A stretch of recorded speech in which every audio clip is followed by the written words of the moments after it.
இப்ப இன்னொரு ஸ்பெஷல் என்ன அப்படின்னு பார்த்தீங்கன்னா, இதையும் தாண்டி இப்போ இன்னொரு $6,25,000 அமெரிக்க டாலர்கள் வந்து காணாம போயிருக்கிறதா தகவல்கள் வந்து வெளியாகியிருக்கு. இது முன்னாடி சொல்லப்பட்டது தான். கேம்னு இருந்த நிலையில நேற்று அவர் வந்து உயிரிழந்திருக்காரு. உயிரிழக்கும்போது வினோதமாக உடை அணிந்திருந்ததாவும் அவர் வந்து சொல்றாரு. வக்கமூன நாவல் அப்படிங்கிற பகுதியில தனியார் வகுப்புல நடத்திட்டு இருக்கக்கூடிய ஒரு ஆசிரியர் ஒருத்தர் என்ன பண்ணியிருக்காருன்னா, அவருடைய இந்த வகுப்புகளுக்கு வரக்கூடிய மாணவிகள் அவங்கள வந்து ஒரு அதிசொகுசு கார்ல கூட்டிக்கிட்டு போய் தவறான நடத்தைகளுக்கு உட்படுத்தி இருக்கதா ஒரு தகவல் வந்து வெளியாகி இருக்கு. டாக்டர்ஸ் 2 பேர் போறாங்க. அப்போ இவங்க குளிச்சிட்டு இருக்கும்போது 2 பேர் அந்த குளிக்கிறத வந்து வீடியோ எடுத்திருக்காங்க. இவங்க இந்த ஸ்ரீலங்கன் கிரிக்கெட் டீம் இருக்கு இல்லையா? அதுல வந்து இவங்க 2 பேருமே பிளேயர்ஸா இருக்காங்களாம். துர்கா லட்சுமி வீடியோ கால் ஜோதிடம் எந்த பிரச்சனையாக இருந்தாலும் வீடியோ கால் மூலமாக சரி செய்யப்படும். அனைத்து பிரச்சனைகளுக்கும் 11 நாளில் தீர்வு. வணக்கம் கனுஷியா. வணக்கம், எப்படி இருக்கீங்க? நல்லா இருக்கேன் கனுஷியா. நீங்க எப்படி இருக்கீங்க? நானும் ரொம்ப நல்லா இருக்கேன். இன்னைக்கு என்ன செய்திகள் இருக்கு நிகழ்ச்சியில பேசுறதுக்கு? இன்னைக்கு நிறைய விறுவிறுப்பான செய்திகள் நிறைய இருக்கு. அதுல முதலாவதா என்ன அப்படின்னு பார்த்தீங்கன்னா, யாழ்ப்பாணத்துல 19 வயது இளைஞர் ஒருத்தர் ஆன்லைன் கேமுக்கு அடிக்ட் ஆகி உயிரிழந்திருக்காரு. அத பத்தி இன்னைக்கு பார்க்கலாம். அதே மாதிரி எப்பவுமே எங்களுடைய சமூகத்துல வந்து ஆசிரியர்கள், அதாவது அ எப்பவுமே உயர்ந்த ஸ்தானத்துல வந்து நம்ம ஆசிரியர்கள வச்சிருப்போம். ஆசிரியர்கள் மட்டும் இல்ல, நம்ம அழகா சொல்லணும் அப்படின்னு சொன்னா, மாதா, பிதா, குரு, தெய்வம் அப்படின்னு சொல்லுவாங்க. ஆசிரியர்களுக்கு அப்புறம் தான் கடவுளையே வந்து நம்ம எப்பவுமே மென்ஷன் பண்ணுவோம். அந்த அளவுக்கு ஆசிரியர்கள் போற்றப்படுறாங்க. இப்படிப்பட்ட ஒரு பதவியில இருக்கக்கூடிய ஒரு நபர், ஒரு சமூக சீர்கேடான ஒரு செயற்பாடுல ஈடுபட்டிருக்கதா இன்றைய தினம் செய்திகள் வெளியாகி இருக்கு. இது இந்த சமூகத்துக்குள்ளே ஒரு பெரிய அதிர்வலைகளை ஏற்படுத்தி இருக்கு அப்படின்னு தான் சொல்லணும். அந்த சம்பவத்த பத்தி நிச்சயமா நம்ம நிகழ்ச்சியில இன்னைக்கு பகிர்ந்து கொள்ளலாம். அதே மாதிரி பார்த்தீங்கன்னா, கொழும்பு நாராயண்பேட்டை பகுதியில வந்து ஒரு ஹோட்டல்ல வந்து மருத்துவர்கள் குளிச்சுக்கிட்டு இருந்திருக்காங்க. அத வந்து 2 இளைஞர்கள் வீடியோ எடுத்திருக்காங்க. அது இன்னைக்கு பரபரப்பா பேசப்பட்டுக்கிட்டு வருது. அத பத்தியும் இன்னைக்கு பார்க்கலாம். அதையும் தாண்டி பார்த்தீங்கன்னா, மீண்டும் இலங்கை சைபர் தாக்குதலுக்கு உள்ளாகப்பட்டதா? அப்படின்ற மாரி ஒரு சம்பவம் வந்து இப்ப நடந்திருக்கு. மீண்டும் மீண்டும் வந்து இலங்கையால் அனுப்பப்பட்ட பணம் குறித்த நாட்டுக்கு வந்து கிடைக்கல அப்படின்ற தகவல்கள் வந்து வெளியாகியிருக்கு. அத பத்தியும் பார்க்கலாம். ஓகே. நிகழ்ச்சிக்குள்ள போலாம். சரி, முதலாவதா என்ன சம்பவம் அப்படின்னு பார்த்தீங்கன்னா, யாழ்ப்பாணத்துல வந்து ஒரு 19 வயது இளைஞர் ஒருத்தர் இருந்திருக்காரு. ம். இவர் வந்து கொக்குவில் பகுதியில ஒரு பாடசாலையில கல்வி பயின்று வந்திருக்காரு. அதுவும் கணித பிரிவுல வந்து படிச்சுட்டு வாராரு. இவருடைய குடும்பத்துல இவர தவிர மத்த எல்லாருமே வந்து விசேட தேவை உள்ளவர்களாம். ஸோ அவர்களுடைய நம்பிக்கையே இந்த இளைஞனா தான் இருக்கும். இவர் வந்து படிப்பாரு, வேலைக்கு போவாரு, தங்களுடைய குடும்பத்த வந்து காப்பாத்துவாரு அப்படின்னு எண்ணிக்கிட்டு இருக்க இந்த நேரத்துல என்ன நடந்திருக்கு அப்படின்னு பார்த்தீங்கன்னா, அந்த இளைஞன் வந்து ஆன்லைன் கேமுக்கு அடிக்ட் ஆயிட்டாராம். ஸோ எப்பவுமே கேம் விளையாடிக்கிட்டே இருப்பாராம். அ சும்மா இருக்க டைம் எல்லாமே கேம்னு இருந்த நிலையில நேற்று அவர் வந்து உயிரிழந்திருக்காரு. உயிரிழக்கும்போது வினோதமாக உடை அணிந்திருந்ததாவும் அவர் வந்து சொல்றாரு. இந்த சம்பவம் வந்து இது புதிதான விஷயம் ஒண்ணுமே கிடையாது. கொஞ்ச நாளைக்கு முன்னாடி கூட பார்த்தீங்கன்னா, யாழ்ப்பாணத்துல வந்து அரசாங்க வேலை ஒருத்தர் செஞ்சிருந்தார் இல்லையா? அவர் கூட இந்த ஆன்லைன் கேமுக்காக கடன் வாங்கி, அந்த கடனை செலுத்த முடியாத நிலையில அவரும் தற்கொலை வந்து செஞ்சிருந்தாரு. இத விட பார்த்தீங்கன்னா, முன்ன தான் இந்தியால தான் இந்த மாரி நியூஸ் எல்லாம் வந்துச்சு. ஆனா இப்போ நம்மளுடைய தமிழர் பகுதியிலேயே இந்த ஆன்லைன் கேமால எத்தனையோ உயிர்கள் வந்து பறிக்கப்பட்டுக்கிட்டு வருது. இதுக்கு உதாரணமா பார்த்தீங்கன்னா, PUBG கேமா இருக்கட்டும், அப்படின்ற நிறைய கேம் இருக்கு இல்லையா? இது எல்லாமே இப்போ இருக்க மாணவர்களை வந்து ரொம்ப கெடுக்குது அப்படின்னு தான் சொல்லலாம். கெடுக்கிறது மட்டும் இல்லாம, உயிரிழப்பு கூட இதுதான் இப்ப காரணமாக இருக்கு. ஆமா. நாங்க கிட்டத்துல கூட பேசியிருந்தோம். இந்த கையடக்க தொலைபேசிகள் வந்து எந்த அளவு தூரத்துக்கு இளைஞர்களோட வாழ்க்கையில ஒரு பெரிய பங்காற்றிட்டு இருக்கு அப்படின்னு சொல்லி. அ சமூகத்துல இப்போ வேலைக்கு போறோம் அப்படிங்கிற வயசுக்கு வந்ததுக்கு அப்புறமா கையடக்க தொலைபேசி அப்படிங்கிறது வந்து கட்டாயம் தேவைப்படக்கூடிய ஒரு விஷயம். இப்போ நம்ம எந்தெந்த இடத்துல எப்படி எப்படி அத பயன்படுத்துறோம் அப்படிங்கிறது தான். இப்போ கற்றல் நடவடிக்கைகள்ல கூட நம்ம ஸ்கூல் போறோமா இருந்தா, எங்களுக்கு ஞாபகம் இருக்கும் உங்களுக்கு இந்த கோவிட்-19 காலப்பகுதியில வந்து எல்லாமே வந்து எடியூகேஷன் சிஸ்டமா இருக்கட்டும், வொர்க் ஃப்ரம் ஹோம் சிஸ்டமா இருக்கட்டும், எல்லாமே வந்து இந்த மொபைல் ஃபோன்ஸுக்குள்ள உள்ளடக்கப்பட்டிருக்கு. அப்போ எங்களுக்கு அடுத்த பேட்ச்சா இருக்கட்டும், எங்களோட வந்தவங்களா இருக்கட்டும், இவங்க எல்லாருமே என்ன பண்ணாங்கன்னா, இந்த ஃபோன் மூலமா தான் அவங்களுடைய ஆன்லைன் கிளாஸஸ் மூலமா தான் அவங்களுடைய எக்ஸாம்ஸ் எல்லாமே கன்டின்யூ பண்ண ஆரம்பிச்சாங்க.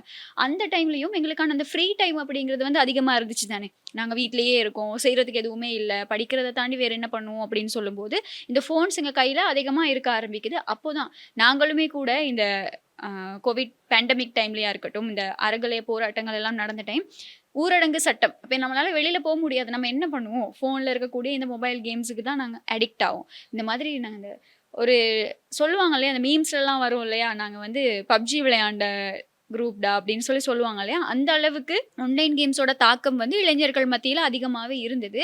ஆனா, அத தாண்டி இப்போ எல்லாமே பேக் டூ நார்மல் ஆகும்போது, எல்லாரும் அந்தந்த சிச்சுவேஷன்ஸ தாண்டி வந்து தான் ஆகணும். ஸோ, இந்த டைம்ல அதிகமான விஷயங்கள் வந்து இவங்க ஃபோனுக்கே வந்து இம்பார்ட்டன்ஸ் குடுக்கறதுனால, இந்த மாதிரியான பின் விளைவுகள் ஏற்படுது. அதுலயும் நீங்க சொல்றீங்க, அந்த சம்பவத்துக்குள்ளாகி இருக்கக்கூடிய மாணவன் வந்து கணித பிரிவு. அப்போ அவர் வந்து அவருடைய எக்ஸாம்ஸ நல்லபடியா செஞ்சிருந்தாரு அப்படின்னா, அந்த குடும்பத்துக்கு அவர் பெரிய ஒரு பலமா இருந்திருக்கலாம் தானே! கணித பிரிவுல இப்பலாம் அந்த ஸ்ட்ரீம் எடுத்து அத படிச்சு எக்ஸாம்ஸ் வரைக்கும் போறதே பெரிய சேலஞ்ச் தான். அந்த ஒரு ஸ்ட்ரீம்ல இருந்து அவர் நல்லா படிச்சிருந்தாரு அப்படின்னா, எங்களுடைய சமூகத்துக்கும் அவர் நல்ல ஒரு முன்னுதாரணமா இருந்திருப்பாரு. ஆனா என்ன சொல்றது? விதி அதுக்கு வந்து இடம் குடுக்கல அப்படின்னு தான் ம். சொல்லணும். பார்க்கலாம். அதே மாரி நீங்க சொன்ன மாரி தான். கணித பிரிவு எடுக்கிறதுக்கு வந்து ஓ லெவல்ல வந்து நல்ல ஒரு ரிசல்ட்ஸ் இருந்தா தான் கணித பிரிவு வந்து எடுத்திருக்கலாம். ஸோ ஓ லெவல்ல நல்லா படிச்ச மாணவன் கணித பிரிவுக்கு போயிட்டு, இவருடைய வாழ்க்கை வந்து இப்படியே முடியணுமா? அப்படின்ற மாரி தான் நிறைய பேர் வந்து கேள்வி கேட்குறாங்க. அது வந்து ரொம்ப சோகமான ஒரு விஷயம் தான். எங்களுக்கு சொல்லும்போதே எவ்வளவு கஷ்டமா இருக்கும்போது, அந்த குடும்பத்துக்கு இந்த வலி வந்து எவ்வளவு பெருசா இருக்கும் இல்லையா? அந்த ஆமா. குடும்ப இப்போ நம்மளுடைய சமூகத்துல வந்து சின்ன குழந்தைகளுக்கு கூட அவங்க சாப்பிடலன்னா என்ன பண்ணுவாங்க? உடனே ஃபோன வந்து கையில குடுத்துருவாங்க. அவங்க அழுறாங்கன்னா, அழுறத கட்டுப்படுத்துறதுக்கு டக்குனு ஃபோன வந்து கையில குடுத்துருவாங்க. இந்த மாதிரியான செயற்பாடுகள தவிர்த்தாலே வந்து இந்த ஃபோன்ஸ் வந்து எதுக்கு இருக்கு? ஃபோன தாண்டி கம்ப்யூட்டர்ஸா இருக்கட்டும், இந்த டெக்னாலஜி சார்ந்த எல்லா விஷயங்களும் வந்து நம்மளுடைய சமுதாயத்துக்கு எவ்வளோ வேணுமோ அந்த அளவுக்கு குடுத்தா போதும். அளவுக்கு அதிகமா எதுவும் வேண்டாம் அப்படிங்கிறது தான். அதோட பின்விளைவுகள் தான் இது. ஸோ நாளைய நாளைக்கு எங்களுடைய நாட்டுக்கா இருக்கட்டும், சமூகத்துக்கா இருக்கட்டும், ஒரு நல்ல ஒரு விஷயத்த, நல்ல ஒரு முன்னுதாரணமா இருக்கக்கூடியவங்களோட வாழ்க்கை வந்து இந்த மாதிரியான விஷயங்களால முடியுது அப்படிங்கிறத நெனச்சா வந்து வேதனையா தான் இருக்கு. ஸோ அளவுக்கு மீறினா அமுதமும் நஞ்சு அப்படின்னு தான் சொல்லணும். இதே மாதிரி இப்போ இப்படி ஒவ்வொரு சம்பவங்களும் பதிவாயிட்டு இருக்கக்கூடிய சந்தர்ப்பத்துல, எங்களுடைய நாட்டுலன்னு கிடையாது. பொதுவாவே நாங்க வந்து ஆசிரியர்களுக்கு ஒரு முக்கியமான மதிப்பும், மரியாதையும் குடுப்போம். ஏன்னா, சின்ன வயசுல இருந்து எங்களுடைய பாடசாலை வாழ்க்கையில எங்களுக்கு ஒரு மிகப்பெரிய ஹீரோஸ். அப்ப வந்து எங்களுடைய டீச்சர்ஸ் தான். டீச்சர்ஸ், பிரின்சிபல் இவங்க தான். ஏன்னா, நாங்க ஒரு குறிப்பிட்ட வயசு வரைக்கும் தான் எங்களுடைய அம்மா, அப்பாவோட அதிகமான டைம் ஸ்பெண்ட் பண்றோம். அதுக்கப்புறம் தான் எங்களோட நாங்க வந்து ஒரு ஸ்கூல் சொசைட்டிக்குள்ள போயிருவோம். அதுக்கப்புறம் எங்களுக்கு எல்லாமே வந்து எங்களுடைய டீச்சர்ஸ் தான். அப்ப நாங்க யார் என்னன்னு தெரியாத டீச்சர்ஸ கூட முழுக்க, முழுக்க நம்புவோம் இல்லையா? அவங்க சொல்லிக் குடுக்குறது தான் நமக்கு எல்லாமே. அவங்க சொல்லிக் குடுக்கிறத வச்சு தான் நம்ம அடுத்தடுத்த ஒவ்வொரு விஷயங்களையும் கத்துக்கிறோம். இப்படியான பட்சத்தில அந்த அளவுக்கு நாங்க மரியாதை குடுக்கக்கூடிய ஒரு இடத்துல இருக்கக்கூடிய ஆசிரியர்கள்ல, இன்றைய நாள்ல ஒரு சம்பவம் பதிவாகியிருக்கு. என்ன அப்படின்னு பார்த்தீங்கன்னா, லக்கல வக்கமூன நாவல் அப்படிங்கிற பகுதியில தனியார் வகுப்பு நடத்திட்டு இருக்கக்கூடிய ஒரு ஆசிரியர் ஒருத்தர் என்ன பண்ணியிருக்காருன்னா, அவருடைய இந்த வகுப்புகளுக்கு வரக்கூடிய மாணவிகள் அவங்கள வந்து ஒரு அதிசொகுசு கார்ல கூட்டிக்கிட்டு போய் தவறான நடத்தைகளுக்கு உட்படுத்தி இருக்கதா ஒரு தகவல் வந்து வெளியாகி இருக்கு. இந்த விஷயம் எப்படி வெளிவருது அப்படின்னா, ஒரு மாணவியோட தந்தை ஒரு ஆசிரியரை தாக்கி இருக்கதா போலீஸ்ல போய் கம்ப்ளைண்ட் பண்றாங்க. ஏன் இப்படி ஒரு தந்தை வந்து ஒரு டீச்சர தாக்கணும்? எதுக்காக அடிக்கணும்? எதுக்காக இந்த மோதல் நிலை உருவாகுது? அப்படின்னு சொல்லி விசாரணைகள் மேற்கொள்ளும்போது தான் தெரிய வருது. இந்த தாக்கப்பட்ட ஆசிரியர் வந்து அவருடைய மகள, அந்த தந்தையினுடைய மகள வந்து அவங்களும் வந்து அந்த கிளாஸ்க்கு போயிருக்காங்க. அப்போ அந்த மாணவி மட்டும் இல்லாம, ஒரு சில மாணவிகள அவருடைய அதிசொகுசு காருக்குள்ள கூட்டிக்கிட்டு போய் அதுவும் எப்படி கூட்டிட்டு போயிருக்காரு அப்படின்னா, அந்த ஒவ்வொரு இடங்கள சுத்தி காட்டுறதா கூட்டிட்டு போயிருக்காரு. அங்க கூட்டிக்கிட்டு போய் தவறான நடத்தைக்கு உட்படுத்தியிருக்காரு. மாணவி கிட்ட எடுத்த வாக்குமூலங்களுக்கு அமைய, அந்த மாணவியோட ஃபோனையும் வந்து செக் பண்ணியிருக்காங்க. செக் பண்ணும்போது தான் அதில நிறைய ஆபாசமான புகைப்படங்கள் இருந்திருக்கு. அந்த ஆசிரியரும், அந்த மாணவிகளோட இருக்கிற மாதிரியான ஃபோட்டோஸ், வீடியோஸ் இது எல்லாமே வந்து போலீஸாரால கண்டுபிடிக்கப்பட்டிருக்கு. இந்த மாதிரியான பின்னணியில தான் இந்த விஷயம் இப்போ வெளிவந்திருக்கு. இதிலயும் இன்னும் தகவல்கள் வெளியாகி இருக்கு. என்ன அப்டின்னா, இந்த கிளாஸுக்கு வருவாங்க இல்லையா ஸ்டூடண்ட்ஸ், இவங்களுக்குள்ள வந்து ஒரு ரிலேஷன்ஷிப்ப உருவாக்கி விடுறது. ஒரு காதல் ஒரு உறவ வந்து தூண்டி விடுறதா இருக்கட்டும், அத பயன்படுத்திக்கிட்டு இந்த மாணவிகள வந்து இப்படி கூட்டிக்கிட்டு போறதா இருக்கும். அந்த மாதிரியான சம்பவங்கள் தான் நடந்திருக்கு. நக்கிள்ஸ் மலைத்தொடர் அந்த பகுதியில தான் இப்படி மாணவிகள கூட்டிக்கிட்டு போயிட்டு இந்த மாதிரியான செயற்பாடுகளுக்கு உட்படுத்தி இருக்காரு. இப்போ இந்த பாதிக்கப்பட்ட மாணவின்னு சொல்லப்படக்கூடியவங்கள வந்து ஹாஸ்பிட்டல்ல அட்மிட் பண்ணியிருக்காங்க. என்ன நடந்தது அப்படிங்கிற தீவிர விசாரணைகளுக்காக. இந்த மாதிரியான பின்னணியில இப்போ போலீசார் வந்து அந்த ஆசிரியர கைது செய்திருக்காங்க. கைது செஞ்சது மட்டும் இல்லாம, மேலதிக விசாரணைகள் எல்லாமே தீவிரப்படுத்தப்பட்டு வருது. இப்போ சமூகம் இந்த அளவுக்கு இருக்கு. நம்ம கண்மூடித்தனமா நம்பிக்கை வச்சிருக்கக்கூடிய ஆசிரியர்களே இந்த மாதிரியான செயற்பாடுகள்ல ஈடுபடும்போது, அடுத்து எப்படி பேரண்ட்ஸ் வந்து நம்பி ஒரு ஸ்கூலுக்கோ, ஒரு கிளாஸுக்கோ அவங்களுடைய பிள்ளைகள அனுப்புவாங்க அப்படிங்கிற ஒரு பெரிய கேள்வி இந்த இடத்துல எழுப்பப்படுது. கல்விய வழங்கக்கூடியவங்க எதுக்கு இந்த மாதிரியான செயற்பாடுகள்ல ஈடுபடணும் அப்படின்னு ஒரு ஒரு விதத்துல எங்களுடைய சமுதாயத்த நினைச்சு நாங்க வெட்கப்பட வேண்டிய ஒரு கட்டாயத்துக்கு தள்ளப்படுறோம். நீங்க சொன்ன மாரியே நானும் அந்த நியூஸ் பார்த்தேன். அதே மாதிரி பார்த்தீங்கன்னா, நம்மளுடைய சகோதர மொழி இருக்கு இல்லையா? அதுல வந்து நீங்க அந்த மொழியில இருக்கவங்க நெறைய பேர் என்ன பண்ணுவாங்க அப்படின்னு பார்த்தீங்கன்னா, வீடியோஸ் வந்து ஷேர் பண்ணுவாங்க. அது என்ன வீடியோஸ் அப்படின்னு பார்த்தீங்கன்னா, இதே மாதிரி தான் அந்த தனியார் டீச்சர்ஸ் எல்லாம் இருப்பாங்க இல்லையா? அவங்க வந்து ஸ்பீச் பண்ற வீடியோவா இருக்கட்டும். அந்த வீடியோஸ் தான் அதிகமா ஷேர் பண்ணுவாங்க. அண்ட் அவங்கள கூட இவங்க வந்து எப்படி பார்க்குறாங்க அப்படின்னு பார்த்தீங்கன்னா, ஹீரோஸ் மாரி தான் பார்க்குறாங்க. டீச்சரையும் தாண்டி ஹீரோஸ் மாரி தான் பார்க்குறாங்க. ஸோ அப்படி ஒரு நம்பிக்கையோட அவங்க வந்து அவங்கள அப்படி பார்க்கும்போது, இவங்களே இப்படி செய்றது வந்து ஏற்றுக்கொள்ள முடியாத ஒரு விஷயமா தான் இருக்கு. அண்ட் பேரண்ட்ஸ் கூட நீங்க சொன்ன மாரி தான். ஒரு 6 வயசு வரைக்கும் வளர்த்துட்டு, அதுக்கு அடுத்ததா எதிர்காலத்த வந்து டீச்சர்ஸ் சொல்லிக் குடுப்பாங்க அப்படின்ற ஒரு நம்பிக்கையில தான் அனுப்புறாங்க. பட் இந்த டீச்சர்ஸே இப்படி பண்ணும்போது, அது கொஞ்சம் கஷ்டமா தான் இருக்கு. இது இப்படி இருக்கும்போது பார்த்தீங்கன்னா, கொழும்பு நாரயம்பேட்டை பகுதியில ஒரு சம்பவம் ஒண்ணு பதிவாகியிருக்கு. அது என்ன சம்பவம் அப்படின்னு பார்த்தீங்கன்னா, அங்க வந்து ஒரு ஹோட்டல் ஒண்ணு இருந்திருக்கு. ஸோ அங்க என்ன நடக்குது அப்படின்னா, டாக்டர்ஸ் 2 பேர் போறாங்க. ஒரு கருத்தரங்குக்காக வந்திருக்காங்க. அவங்க தங்குறதுக்காக அந்த இடத்துல வந்து ரூம் எடுத்து ஸ்டே பண்ணியிருக்காங்க.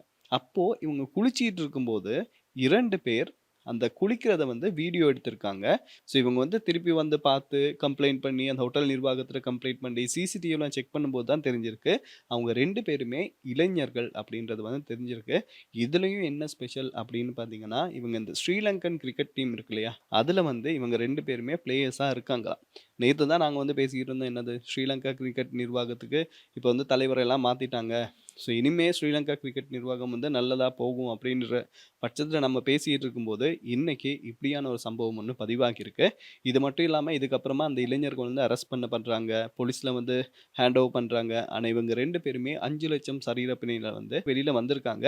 அதுலயும் என்ன ஸ்பெஷல் அப்படின்னு பார்த்தீங்கன்னா, இவங்க வந்து இந்த கேர்ல்ஸ் குளிக்கிறது மட்டும் வீடியோ எடுக்கலையாம். அந்த இடத்துல வந்து பாய்ஸ் எல்லாம் குளிப்பாங்க இல்லையா? அத கூட அவங்க வந்து வீடியோ எடுத்திருக்காங்க. ஆனா இவங்களுடைய நோக்கம் என்ன அப்படின்னு தெரியல. ஒண்ணு இவங்க இன்டர்நெட்ல போடுறதுக்காக எடுத்தாங்களா?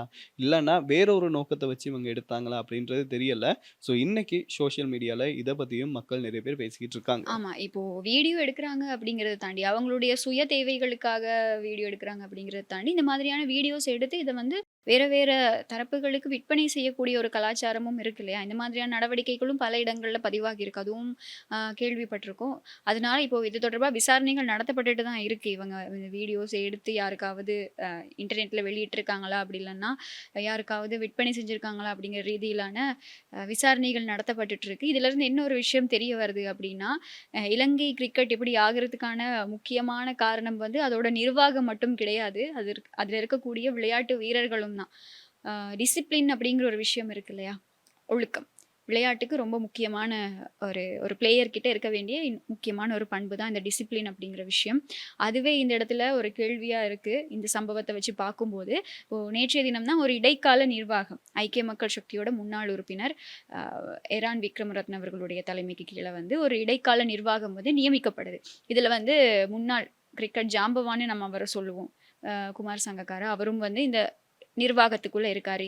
இப்படி இந்த தகவல்கள் எல்லாம் வெளியாகும்போது, இப்படி ஒரு நிர்வாகம் அமைக்கப்படும்போது, மக்கள் மத்தியில் ஒரு பெரிய நம்பிக்கை ஏற்பட்டது. என்ன அப்படின்னு சொன்னா, சரி ஓகே இதுக்கப்புறம் புதைஞ்சு போயிருந்த இலங்கை கிரிக்கெட் வந்து இனி மீளெழுப்பப்படும். இனி ஒரு நல்ல எதிர்காலம் கிரிக்கெட்டுக்கு இருக்கு, இலங்கையோட கிரிக்கெட்டுக்கு இருக்கு அப்படின்னு சொல்லி, ஒரு கொஞ்சம் சந்தோஷப்படுறதுக்குள்ள இந்த மாதிரியான ஒரு செய்தி வெளியாகி இருக்கு. அதுவும் அண்டர் 19 டீமுக்குள்ள இருக்கக்கூடிய 2 பேர் அப்படிங்கிறது தான் ஒரு மிகப்பெரிய கவலைக்குரிய ஒரு விஷயமாவும் இருக்கு. ஆனா இவங்களுக்கு உடனே புண்ணே கிடைச்சிருக்கு. இந்த மாதிரி உடனே சட்ட நடவடிக்கைகள்ல இருந்து இவங்க வெளியில வாரது தான் இப்படியான சம்பவங்கள் அதிகமா பதிவாகுறதுக்கும் ஒரு காரணமா இருக்கு. செய்தி வெளியாகி கொஞ்ச நேரத்திலேயே அவங்க பிணையில வெளியில வாராங்க. சட்ட நடவடிக்கைகள் தீவிரப்படுத்தப்பட்டிருக்கதா சொல்றாங்க. பார்ப்போம். ஸோ வெயிட் பண்ணி பார்ப்போம் என்ன மாதிரியான சட்ட நடவடிக்கைகள் மேற்கொள்ளப்படும் அப்படின்னு சொல்லி. ஆனா இத இன்னமுமே கண்டிக்கணும். சோசியல் மீடியால நிறைய பேர் அவங்களுடைய விமர்சனங்கள முன்வச்சுட்டு வர்றாங்க.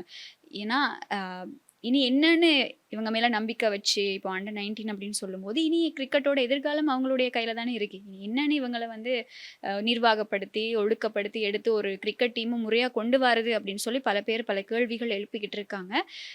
இப்படிதான் போகுது இலங்கை கிரிக்கெட்டோட நிலைமை. இது இப்படி இருக்கும்போது பார்த்தீங்கன்னா, ஸ்ரீலங்கால அண்மையா பேசப்பட்டுக்கிட்டு வர்றது என்ன அப்படின்னு பார்த்தீங்கன்னா, அந்த $2.5 மில்லியன் காணாம போச்சு இல்லையா? அத பத்தி தான் மக்கள் பேசிக்கிட்டு வந்தாங்க. இப்ப இன்னொரு ஸ்பெஷல் என்ன அப்படின்னு பார்த்தீங்கன்னா, இதையும் தாண்டி இப்போ இன்னொரு $6,25,000 அமெரிக்க டாலர்கள் வந்து காணாம போயிருக்கிறதா தகவல்கள் வந்து வெளியாகியிருக்கு. இது முன்னாடி சொல்லப்பட்டது தான். ஆனா இப்போ வந்து உறுதிப்படுத்தப்பட்டிருக்கு. ஸோ என்ன நடந்திருக்கு அப்படின்னு பார்த்தீங்கன்னா, இலங்கை அஞ்சல் திணைக்களம் இருக்காங்க இல்லையா? இவங்க வந்து அமெரிக்க அஞ்சல் திணைக்களத்துக்கு வந்து காசு அனுப்பியிருக்காங்க. $6,25,000 அனுப்பியிருக்காங்க. இப்போ அமெரிக்கா தரப்பு என்ன சொல்லுது அப்படின்னு பார்த்தீங்கன்னா, நீங்க அனுப்பின டாலர் வந்து எங்களுக்கு கிடைக்கவே இல்ல அப்படின்னு வந்து சொல்லுது. ஸோ ஆக மொத்தத்தில இதுக்குள்ளேயும் ஹேக்கர்ஸ் வந்து புகுந்திருக்காங்களா? இந்த டொலர்ஸ் எல்லாம் எங்க போகுது அப்படின்னு வந்து இப்ப மக்களே சில பேர் வந்து கேள்வி எழுப்ப ஆரம்பிச்சுட்டாங்க. ஏன் அப்படின்னு பார்த்தீங்கன்னா, அனுர அரசாங்கம் வந்து ஆரம்பத்திலேயே என்ன சொல்லியிருந்தாங்கன்னா, ஊழலுக்கு நாங்க வந்து ஊழல் செய்ய மாட்டோம் அப்படின்ற மாரி சொல்லியிருந்தாங்க. ஆனா இப்போ திடீர்னு இந்த அமெரிக்கன் டாலர்ஸ் வந்து காணாம போற பட்சத்தில வந்து மக்களுக்கே இப்போ ஒரு அதிருப்தி வந்து வந்திருக்கு அப்படின்னு தான் சொல்லணும். அண்ட் போன பேங்க் அக்கவுண்ட் இருக்கு இல்லையா? அது கூட இப்ப வொர்க் ஆகுது இல்ல அப்படின்னு சொல்றாங்க. ஸோ இப்ப இந்த அரசாங்கம் எப்படி காணாம போன டொலர்ஸ் எல்லாத்தையுமே திருப்பி எடுக்க போறாங்க அப்படின்றதும் இப்போ ஒரு கேள்விக்குறி தான். ஆமா. இதுக்கு முன்னாடி இந்த திரைசேரியிலிருந்து காணாம போன $2.5 மில்லியன் அமெரிக்க டாலர் நிதி தொடர்பா வந்து ஜனாதிபதி பார்லிமென்ட்ல வந்து விளக்கம் அளிப்பாரு அப்படின்னு சொல்லி ஒரு செய்தியும் வெளியாகி இருந்தது. ஏன்னா, இப்போ இது பெரிய ஒரு பேசுபொருளா மாறி இருக்கு. அ இந்த அரசாங்கம் மேல என்ன ஒரு பெரிய நம்பிக்கை மக்களுக்கு இருந்ததோ, ஊழல் செய்ய மாட்டாங்க. ஊழல் செய்றவங்கள நாங்க வந்து நிச்சயமா சட்ட நடவடிக்கைகளுக்கு உட்படுத்துவோம் அப்படின்னு சொல்லி, ஒரு மிகப்பெரிய வாக்குறுதிய மக்களுக்கு வழங்கி தான் அவங்க இந்த ஆட்சிய அமைச்சாங்க. ஆனா, இப்போ ஆட்சிக்கு வந்து கொஞ்ச நாட்கள்லயே வந்து இந்த மாதிரியான ஒரு குற்றச்சாட்டுக்கு கீழ இப்ப இருக்கக்கூடிய அரசாங்கம் வந்து பாதிக்கப்பட்டிருக்கிறது தான் ஒரு பெரிய கேள்விக்குறியா இருக்கு. அப்போ ஜனாதிபதியே சொல்லியிருக்காரு, பார்லிமென்ட்ல வந்து விளக்கம் அளிப்பாங்க அப்படின்னு சொல்லி. அதுக்கு முன்னாடி இந்த அரசாங்கத்தோட நிதிக்குழு இருக்கு இல்லையா? இந்த நிதிக்குழுவோட தலைவரா எங்களுடைய ஹர்ஷடி சில்வா அவர்கள் இருக்காரு. அப்போ ஹர்ஷடி சில்வா மூலமா நிதி அமைச்சோட செயலாளருக்கு ஒரு அழைப்பு விடுக்கப்படுது. திரைசேரியிலிருந்து மாயமான இந்த 2.5 மில்லியன் அமெரிக்க டாலர்ஸ் பத்தி விளக்கம் அளிக்கிறதுக்கு. அதாவது இது என்ன நடந்தது அப்படிங்கிறதுக்காக நீங்க வந்து நிதிக்குழுவுல முன்னிலையாகுங்க அப்படின்னு சொல்லி ஒரு அழைப்பு விடுக்கப்படுது. ஆனா நேற்றைய தினம் நிதியமைச்சரோட செயலாளர் இந்த அழைப்ப வந்து மறுக்கிறாரு. இல்ல வர முடியாது அப்படின்னு சொல்லி. என்ன சொல்லி மறுக்கிறாரு அப்படின்னு சொன்னா, ஜனாதிபதியே பார்லிமென்ட்ல வந்து இது பத்தி விளக்கம் அளிக்கிறதா சொல்லியிருக்காரு. அதனால என்னால முன்னிலையாக முடியாது. நான் முன்னிலையாக மாட்டேன் அப்படின்னு சொல்லியிருந்தாரு. அதுக்கப்புறமா இன்றைய தினம் காலையில ஒரு செய்தி வெளியாகுது. அவர் தரப்புல இருந்தே அவர் அறிவிக்கிறாரு. இல்ல இன்றைய இன்றைய நாள்ல 1 மணிக்கு நாங்க வந்து இந்த குழுவுல வந்து முன்னிலையாகிறேன் அப்படின்னு சொல்லி சொல்லியிருந்தாரு. அப்போ இவருக்கான இந்த இந்த செயற்பாடுல என்ன நடந்தது? எப்படி இந்த பணம் காணாம போனது? அப்படிங்கிற தொடர்பா அவர் அறிஞ்ச விஷயங்கள். என்ன நடந்தது? அவர் ஒரு பொறுப்பான அதிகாரி தானே! அப்போ அவர் தரப்புல இருந்து வரக்கூடிய விஷயங்கள கேட்கறதுக்காக தான் அவர முன்னிலையாகணும் அப்படின்னு சொல்லியிருந்தாங்க. இந்த மாதிரியான பின்னணியில இப்ப நீங்க சொன்ன விஷயமும் கூட அண்மையில அமைச்சரவை ஊடக சந்திப்புல நலிந்த ஜெயதிஸ் அவர்கள் மூலமாவே சொல்லப்பட்டிருந்தது. அது எப்படி எந்த விதத்தில இப்படி வெளியில வந்தது அப்படின்னு சொன்னா, உங்களுக்கு இந்த திரைசேரி பத்தி கேள்வி எழுப்பப்படுது. இந்த ஊடகவியலாளர் கேள்விகள் கேட்பாங்க இல்லையா? அந்த இடத்துல. அப்போ திரைசேரி பத்தி கேள்வி எழுப்பப்படுது. கேள்வி எழுப்புன சந்தர்ப்பத்தில தான் நலிந்த ஜெயதிஸ் அமைச்சர் என்ன சொல்றாருன்னா, "நான் வேணும்னா உங்களுக்கு இன்னொரு இன்சிடென்ட் சொல்றேன்" அப்படின்னு சொல்லிட்டு தான் இந்த சம்பவத்த, இந்த தபால் அஞ்சல் நிலையம் சம்பவத்தையும் அவர் ஒரு உதாரணமா சொல்றாரு. அப்போ அவர் உதாரணமா அன்னைக்கு சொல்லல அப்படின்னா, இந்த விஷயம் இப்போ வரைக்கும் வெளியில வந்திருக்காது. இன்றைய தினம் வந்து அமெரிக்க தரப்பு உறுதிப்படுத்தி இருக்கு. "இல்ல எங்களுக்கு அந்த பணம் கிடைக்கல. எங்க போச்சுன்னு எங்களுக்கு தெரியாது" அப்படின்னு சொல்லி சொல்லியிருக்காங்க. நலிந்த ஜெயதிஸ் அத ஒரு உதாரணமா காட்ட போய் தான், இந்த அளவு தூரத்துக்கு அமெரிக்கா தரப்பு அத மறக்க போய் தான், இவ்வளவு இந்த விஷயம் பேசு பொருளா இருக்கு. அப்போ இன்னும் தெரியாத விஷயங்கள் எவ்வளவு இருக்கும்? தெரியாம பரிமாற்றப்பட்ட பணங்கள் எங்க போயிருக்கும்? அப்படின்னு சொல்லி நிறைய கேள்விகள் இப்போ இருக்கக்கூடிய அரசாங்கம் மேல எழுப்பப்படுது. அதே மாதிரி பார்த்தீங்கன்னா, இந்த சம்பவம் வந்து இப்ப நடந்ததில்ல. டிசம்பர்ல நடந்திருக்கு. அப்ப இதுவரைக்கும் ஏன் அமைதி காத்தீங்க? அப்படின்ற மாரி மக்கள் வந்து கேட்குறாங்க. இப்ப மக்களுக்கு வெளிப்படையா இருக்கீங்க அப்படின்னா, நீங்க வந்து உடனே சொல்லியிருக்கலாம் தானே! அப்போ வந்து அரசாங்க தரப்புல ஒருத்தர் வந்து சொன்னதா சொல்றாங்க என்னன்னா, நாங்க அப்போ சொல்லியிருந்தோம்னா, ஹேக்கர்ஸ் வந்து மறைமுகமா அவங்க வந்து காணாம போயிருவாங்க அப்படின்னு சொல்லியிருக்காங்க. இதுக்கு எதிர்க்கட்சி ஒரு அமைச்சர் ஒருத்தர் இருக்காரு இல்லையா? அவர் வந்து ஒரு பதில் குடுத்திருந்தாரு என்ன அப்படின்னா, ஹேக்கர்ஸ்னாலே அவங்க மறைஞ்சு தான் இருப்பாங்க. நீங்க சொன்னதால அவங்க வந்து மறைய போறது கிடையாது. ஹேக்கர்ஸ் எப்பயுமே மறைஞ்சு தான் வேலை செய்வாங்க அப்டின்னுவாங்க. அதே மாதிரியான விஷயம் இது வந்து முதல் விஷயம் கிடையாது. இதுக்கு முன்னாடி நிறைய விஷயங்கள் வந்து நடந்துச்சு. கொள்கலன்கள் இஷ்யூவா இருக்கட்டும், டித்வா புயல் மக்களுக்கு வந்து இன்னும் அந்த நிவாரணம் கிடைக்கல அப்படின்னு ஒரு பக்கம் வந்து போய்க்கிட்டு இருக்கு. அதே மாதிரி நிலக்கரி இஷ்யூவா இருக்கட்டும், இப்போ வந்து இந்த இஷ்யூவா இருக்கு. இப்போ வந்து சில பேர் என்ன நினைக்கிறாங்க அப்படின்னா, இந்த அரசாங்கம் வந்து வேணும்னே வந்து மறைக்கிறதுக்கு ட்ரை பண்றாங்களா? அப்படின்ற மாரியும் மக்கள்கிட்ட இப்போ ஒரு கருத்து ஒண்ணு வந்திருக்கு. அதான் இப்போ ஜனாதிபதி பார்லிமெண்ட்ல வந்து ஒரு விளக்கம் அளிக்கிறக்கதா சொல்றாரு இல்லையா? அப்போ அந்த விளக்கத்துல தான் இது வந்து வெளிப்படைத்தன்மையா மக்களுக்கு சொல்லப்படும் அப்படின்னு ஒரு கருத்து இருக்கு. ஆனா, ஹர்ஷ் டி சில்வா வந்து இவரு நிதி அமைச்சோட செயலாளர் இந்த அழைப்ப வந்து நிராகரிக்கும்போது, ஒரு ஆக்ரோஷமான ஒரு பதில வழங்கியிருந்தாரு. நீங்க தப்பு பண்ணலன்னா, நீங்க மறைக்கலன்னா, எதுக்கு நீங்க வந்து இந்த நிதிக்குழுவுல முன்னிலையாகிறத மறுக்கணும்? ஏன் வராம இருக்கணும்? நீங்க வந்து உங்களுக்கான உண்மைகள, உங்களுக்கு தெரிஞ்ச விஷயங்கள நீங்க சொல்லலாம் தானே! அப்படின்னு சொல்லி ஹர்ஷ டி சில்வா மூலமாவும் ஒரு ஆக்ரோஷமான பதில் வழங்கப்பட்டிருந்தது. இப்போ இந்த அரசாங்கம் மீதான நம்பிக்கை குறைவடையுதா அப்படின்ற பல விவாதங்கள் வந்து இப்போ எழுப்பப்பட்டிருக்கு. அதுவும் முக்கியமா இந்த ஊழல் பண்றாங்களா? அப்படிங்கிற மாதிரி நிறைய கேள்விகள் எழுப்பப்படுது. இதோட உண்மை தன்மை என்ன அப்படிங்கிறத வந்து அந்தந்த அ தரப்புக்கு தான் தெரியும். முக்கியமா ஜனாதிபதி வந்து பேசினதுக்கு அப்புறமா சந்தேகம் இருக்கிற பலருக்கும் தெளிவான விளக்கங்கள் வழங்கப்படும் அப்படின்னு சொல்லி எதிர்பார்க்கப்படுது. எது எப்படி இருந்தாலுமே கூட, எங்க எல்லாரோட கோரிக்கை என்ன அப்படின்னா, தயவு செஞ்சு கடந்த ஆட்சிகள்ல இருந்த மாதிரி இல்லாம, இப்போ ஒரு நாட்டு மக்கள் ஒரு நல்ல நம்பிக்கை இந்த அரசாங்கம் மேல வச்சிருக்காங்க. அந்த நம்பிக்கை இந்த 5 வருஷம் முழுக்க இருக்கணும். அந்த நம்பிக்கைய அவங்க முழுமையா உறுதியா இருப்பாங்களா இருந்த அந்த விஷயத்துல, இனி வரக்கூடிய நாட்கள்லயும் மக்கள் அவங்களுடைய வாக்குகள வந்து வாக்குகள் மூலமா அவங்களுக்கான நன்றி கடன தெரிவிப்பாங்க. ஸோ ஆக மொத்தத்துல இந்த டொலர்கள் காணாம போனதுக்கு காரணமே அரசாங்கத்தோட கவனமின்மை அப்படின்னே சொல்லலாம். ஸோ பார்க்கலாம் இது உண்மையிலே அரசாங்கம் விட்ட பிழையா? இல்லாட்டி அரசாங்கத்த கவிழ்க்கணும் அப்படின்னு சொல்லி யாராவது திரைமறைவில வேலை செஞ்சிருக்காங்களா? அப்படின்றது தெரியல. பார்க்கலாம். ஜனாதிபதி வந்து பேசும்போது உண்மை என்ன நடந்தது அப்படின்னு நமக்கு தெரிய வரும் தானே! ஆமா. இப்போ ரொம்ப ஈஸியா வந்து குற்றச்சாட்ட அங்க இருக்கக்கூடிய அதிகாரிகள் மேல வந்து போட்டிருக்காங்க. அதுவும் இதுல வேலை செய்யக்கூடிய அதிகாரிகள். அதாவது இந்த பணப்பரிமாற்றம் அப்படிங்கிற விஷயம் வந்து நேத்து முந்தின நாள் வேலைக்கு போன ஒருத்தவங்க செய்ய மாட்டாங்க இல்லையா? வருஷம் வருஷமா அந்த ஒரு விஷயத்துல எக்ஸ்பீரியன்ஸா இருக்கக்கூடியவங்க தான் இவ்வளவு பெரிய ஒரு அமௌண்ட்ட பரிமாற்றக்கூடிய ஒரு தகுதியிலயோ, அந்த ஒரு பதவியிலயோ இருப்பாங்க. ரொம்ப யங்கானவங்களாவும் இருக்க மாட்டாங்க. இந்த இந்த துறையில அந்த சார்ந்த விஷயங்கள்ல ரொம்ப எக்ஸ்பீரியன்ஸான ஒருத்தவங்க தான் அதுல நியமிக்கப்பட்டிருப்பாங்க. அப்ப என்னன்னு ஒரு நம்பர் மிஸ் ஆச்சு? என்னென்ன அக்கவுண்ட் மிஸ் ஆச்சு? இப்படி நிறைய கேள்விகள் இருக்கு. இது எல்லாத்துக்குமே பிரசிடென்ட் பதில் வழங்குவாரு அப்படின்னு எதிர்பார்க்கப்படுது. ஸோ வெயிட் பண்ணி பார்ப்போம் அவருடைய பதில் என்ன மாதிரி இருக்கு அப்படின்னு சொல்லி. சரி. இது இந்த பக்கம் இருக்கும்போது பார்த்தீங்கன்னா, உலக நிலவரம் என்ன மாரி இருக்கு அப்படின்னு பார்த்தீங்கன்னா, ஈரான், இஸ்ரேல், அமெரிக்கா போர் வந்து சூடு பிடிச்சுக்கிட்டு தான் இருக்கு. இன்னும் இதுக்கான ஒரு பதில் ஒண்ணு கிடைக்கல. இப்படி இருக்க பட்சத்தில ட்ரம்ப் வந்து இப்ப சில விஷயங்கள் வந்து சொல்லியிருக்காரு. என்ன அப்படின்னு பார்த்தீங்கன்னா, ஈரான் வந்து அணு ஆயுதத்த தயாரிக்கிறத ஸ்டாப் பண்ணா மட்டும் தான் உடன்பாட வந்து நாங்க மேற்கொள்வோம் அப்படின்னு சொல்லியிருக்காரு. இந்த பிரச்சனை இப்படி இருக்கும்போது, அது என்ன சொல்றது? நம்ம பிரச்சனைய நம்மளால தீர்க்க முடியல. இதுல வந்து இன்னொருத்தண்ட பிரச்சனைய நான் தீர்த்து வைக்க போறேன் அப்படின்னு இவரும் புட்டினும் வந்து நிறைய நேரம் பேசியிருக்காங்கன்னா, அப்ப சொல்லியிருக்காராம். அந்த உக்ரைன்ல கொஞ்சம் போர் நிறுத்தத்த போடுங்க அப்படின்ற மாரி இவரு வந்து ஐடியா குடுத்திருக்காராம். ட்ரம்ப். ட்ரம்ப் ஆமா. ட்ரம்ப் வந்து புட்டினுக்கு சொல்ல, இப்ப புட்டின் வந்து சொல்லியிருக்காரு என்ன அப்படின்னு பார்த்தீங்கன்னா, சரி நான் யோசிச்சு பார்த்து பண்ணி விடுறேன் அப்படின்னு வந்து இவரு சொல்லியிருக்காருன்னு இவரு சொல்றாரு. ம். டொனால்ட் ட்ரம்ப் அவர் வந்து சொல்லியிருக்காரு. இப்படியான பட்சத்துல வந்து இப்போ ஈரானும் வந்து இந்த அமைதி பேச்சுவார்த்தைக்கு வர்றதுக்கே ஒரு சில முன்மொழிவுகள முன் வச்சிருக்காங்க. அதுக்கு அமெரிக்கா வந்து ஓகே சொன்னா தான் நாங்க வந்து அமைதி பேச்சுவார்த்தைக்கே வருவோம் அப்படின்னு சொல்லியிருக்காங்க. அது எல்லாத்தையுமே தாண்டி அமெரிக்க ஜனாதிபதி டொனால்ட் ட்ரம்ப்போட மிக முக்கியமான டார்கெட் என்ன அப்படின்னு சொன்னா, ஈரானோட பொருளாதாரத்த எப்படியாவது முடக்கியே ஆகணும். ஏன்னா அவர் நினைச்ச பல விஷயங்கள் வந்து ஈரான்ல நடக்கல. நடந்திருந்தாலுமே கூட ஈரான் அத வெளில காட்டிக்கல. ஈரான்ல நிறைய பொருட்சேதங்கள் ஏற்பட்டிருக்கு. உயிர் சேதங்கள் ஏற்பட்டிருக்கு. பொருளாதார ரீதியாவும் ஈரான் வந்து கொஞ்சம் மந்தமான நிலைக்கு தள்ளப்பட்டிருக்கு இந்த போர்னால. அது அமெரிக்கால நடக்கலையா அப்படின்னு கேட்டீங்களா இருந்தா, அமெரிக்காலயும் கூட பொருளாதார சிக்கல் வந்து அதிகமாகியிருக்கு. ஏன்னா, இப்போ இந்த ஹோர்மூஸ் நீரிணை முடக்கப்பட்டிருக்கிறதுனால, அரபிக் நாடுகள்ல இருந்து வரக்கூடிய எண்ணெய் வேணாம் அப்படின்னு சொல்லி அப்படியான ஒரு பிடிவாதத்துல தானே ட்ரம்ப் இருந்தாரு. ஏன்னா அமெரிக்காலயே வந்து இந்த எண்ணெய் உற்பத்தி செய்யப்படுது. அப்படியான பட்சத்துல என்னதான் அந்த எண்ணெய் வேணான்னு சொல்லி இருந்தாலும், ஹோர்மூஸ் நீரிணை முடக்கத்தினால உலக சந்தையில இந்த மசகு எண்ணெயோட விலை வந்து அதிகரிச்சுக்கிட்டே போகுது. இப்போ இன்றைய தினம் பார்த்தீங்க அப்படின்னு சொன்னா, $120 வரைக்குமே அதிகரிக்கப்பட்டிருக்கு.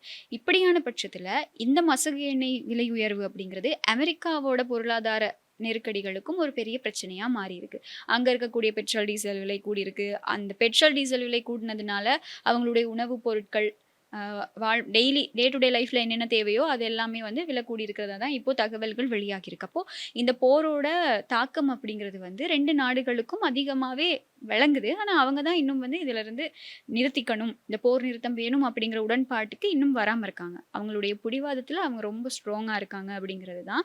மே 1ஆம் தேதியோட இந்த விதிக்கப்பட்டிருக்க இந்த போர் நிறுத்தம் வந்து முடிவுக்கு வருது. அது மட்டும் இல்லாம இப்போ கிட்டத்தட்ட 60 நாட்கள் ஆகப் போகுது இந்த போர் ஆரம்பிச்சு. அப்போ அமெரிக்காவோட அ ஒரு பெரிய வல்லரசு நாட்டுல ஒரு ஜனாதிபதி போர ஆரம்பிக்கிறாரா இருந்தா, அந்த போருக்கு வந்து 60 நாட்களையும் தாண்டி கொண்டு போகணுமா இருந்தா, அந்த நாட்டுக்குள்ள இருக்கக்கூடிய பார்லிமென்ட்ல அனுமதி வாங்கணும் அப்படின்னு சொல்லி ஒரு விஷயம் இருக்கு. இப்ப இந்த போர இனியும் ட்ரம்ப் இந்த ஒரு போர் நிறுத்தத்துக்கு கொண்டு போறாரோ, இல்லாட்டி அமைதி பேச்சுவார்த்தையை கொண்டு போறாரோ, இல்லாட்டி தாக்குதல் நடத்த போறாரோ, எதுவா இருந்தாலும் இந்த பார்லிமென்ட்டுக்குள்ள அவருக்கு வந்து ஒரு அங்கீகரிக்கப்படணும். அங்கீகரிக்கப்பட்டா மட்டும் தான் இந்த விஷயத்தை இனியும் முன்கொண்டு போகலாம் அப்படின்னு சொல்லி சொல்லப்படுது. மே 1ஆம் தேதிக்கு அப்புறம் என்ன நடக்கும் அப்படிங்கிற ஒரு பெரிய கேள்வி தான் இப்போ இருக்கு. இதுக்கு 2 நாடுகளும் வந்து மாறி மாறி மிரட்டல்கள், வார்த்தை போர் இதெல்லாம் நடந்துகிட்டு இருக்கு. ஸோ பார்க்கலாம் யார் முதல்ல இறங்கி வருவாங்க அப்படிங்கிறது தான் கேள்வியே. அதே மாரி பார்த்தீங்கன்னா, ட்ரம்ப் வந்து இன்னொரு விஷயமும் சொல்லியிருக்காப்புல. இனிமே இந்த சமாதான உடன்படிக்கை எல்லாம் இருக்குல்ல, அந்த பேச்சுவார்த்தையெல்லாம் வந்து நாங்க நேர்ல வந்து பேச மாட்டோம். ஃபோன்லயே பேசிக்கிறோம் அப்படின்னு சொல்லியிருக்காரு. இது ஏன் அப்படின்னு பார்த்தீங்கன்னா, அந்த அமெரிக்காலருந்து கஷ்டப்பட்டு இவங்க இங்க பாகிஸ்தானுக்கு வராங்க இல்லையா? வந்து ஒரு பேப்பர வாசிச்சுட்டு போறதுக்கு எதுக்கு நாங்க அவ்வளோ கஷ்டப்பட்டுட்டு வரணும்? எந்த முடிவா இருந்தாலும் நீங்க ஃபோன்லயே சொல்லுங்க அப்படின்ற மாரியும் சொல்லியிருக்காரு. அது மட்டும் இல்லாம ஈரானுடைய அந்த பலம் இருக்கு இல்லையா? அதுல வந்து 80% நாங்க அழிச்சிட்டோம் அப்படின்னு சொல்றாரு. ஆரம்பத்துலேருந்து அழிச்சிட்டோம்னு தான் சொல்லிக்கிட்டு இருக்காரே தவிர, என்ன பண்றாருன்னு தெரியல. ஈரான்லேருந்து யார் அட்டாக் பண்ணிட்டு இருக்காங்கன்னு தான் தெரியல. மத்தது வந்து டொனால்ட் ட்ரம்ப்போட ட்ருத் சோஷியல்ல அவர் நேற்றைய தினம் ஒரு போஸ்ட் போட்டிருந்தாரு. "நோ மோர் மிஸ்டர் நைஸ் காய்" அப்படின்னு சொல்லி. அதாவது இனிமே வந்து நான் ரொம்ப நல்லவனாலாம் இருக்க மாட்டேன். இதுக்கப்புறம் அப்படி மாறிருவேன் அப்படின்னு சொல்லி கண்ணாடி போட்டு அப்படியே கையில ஒரு கன்ன வச்சுக்கிட்டு ஒரு உத்தியோகபூர்வ அவருடைய சோஷியல் பக்கத்துல வந்து போட்டிருந்தாரு. பார்க்க நல்லா மாஸா இருந்தது. பார்க்க ஈரான் பயந்துட்டாங்களான்னு தான் தெரியல. ஆமா. ஆக மொத்தத்துல டம்மி பாவா ஆயிட்டாரு அப்படின்னு தான் சொல்லணும். சரி, ஓகே. இன்னைக்கு வந்து இலங்கையில என்ன நடக்குது, உலகத்துல என்ன நடக்குது அப்படின்னு நிறைய விஷயங்கள் பார்த்தோம். இதே மாதிரி நாளைக்கும் பேசுறதுக்கு நாங்க தயாரா இருக்கோம். ஓகே. நாளை தினமும் நிகழ்ச்சியோட சந்திக்கலாம். அதுக்கப்புறம் ஒரு லாங் வீக்கெண்ட் வருது. எல்லாரும் சந்தோஷமா என்ஜாய் பண்ணுவீங்க அப்படின்னு சொல்லி நம்புறேன். நாளை சரி. தினம் சந்திக்கலாம். சந்திக்கலாம். Bye bye. Durga Lakshmi video call ஜோதிடம் எந்த பிரச்சனையாக இருந்தாலும் வீடியோ கால் மூலமாக சரி செய்யப்படும். அனைத்து பிரச்சனைகளுக்கும் 11 நாளில் தீர்வு.